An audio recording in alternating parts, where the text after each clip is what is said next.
ജീവിതത്തിൽ സന്തോഷവാർത്തകൾ തേടിയെത്താൻ ഉറങ്ങുന്നതിന് മുമ്പ് ചൊല്ലേണ്ട ദിക്റുകൾ. പ്രിയപ്പെട്ട സത്യവിശ്വാസികളെ, സഹോദരങ്ങളെ, നമ്മുടെ ജീവിതത്തിൽ പ്രയാസങ്ങൾ അനുഭവിക്കുമ്പോഴും ആഗ്രഹിച്ച കാര്യങ്ങൾ നടക്കാതെ വരുമ്പോഴും നാം ഏറെ വിഷമിക്കാറുണ്ട്. എന്നാൽ അള്ളാഹുവിൽ പൂർണ്ണമായും അർപ്പിച്ചുകൊണ്ട് ചില ദിക്റുകൾ പതിവാക്കിയാൽ അത്ഭുതകരമായ ഫലങ്ങൾ ലഭിക്കുമെന്ന് മഹാന്മാർ പഠിപ്പിച്ചു തന്നിട്ടുണ്ട്.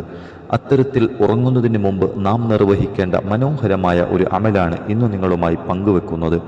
ഉറങ്ങുന്നതിന് മുമ്പ് ഒരു നിശ്ചിത എണ്ണം ദിക്റുകൾ ഒറ്റ ഇരുപ്പിൽ ചൊല്ലിത്തീർത്താൽ നാളെ രാവിലെ നിങ്ങൾ ഉണരുന്നത് വരെ ഒരു സന്തോഷ വാർത്ത കേട്ടുകൊണ്ടായിരിക്കും എന്ന് ഈ വീഡിയോയിലൂടെ ഉണർത്തുന്നു. അതിനായി നാം ചൊല്ലേണ്ട 4 കാര്യങ്ങൾ താഴെ പറയുന്നവയാണ്. 1. അസ്തഗ്ഫിറുല്ലാഹ് അൽ അദീം 33 തവണ ഇത് ചൊല്ലുക. നമ്മുടെ പാപങ്ങളിൽ നിന്ന് അള്ളാഹുവിനോട് പൊറുക്കലിനെ തേടുക എന്നതാണ് ഇതിലൂടെ ലക്ഷ്യമാക്കുന്നത്. 2. തസ്ബീഹ്. സാധാരണയായി നാം സുബ്ഹാനല്ലാഹ്, അൽഹംദുലില്ലാഹ് എന്നിങ്ങനെ വേറെയാണ് ചൊല്ലാറുള്ളത്. എന്നാൽ ഇവിടെ അത് ഒറ്റ ദിക്റായി ചൊല്ലലാണ് നിർദ്ദേശിക്കുന്നത്. അതായത് സുബ്ഹാനല്ലാഹി വൽഹംദുലില്ലാഹി വലാ ഇലാഹ ഇല്ലല്ലാഹു അല്ലാഹു അക്ബർ എന്ന് ഒരുമിച്ച് 33 തവണ ചൊല്ലുക.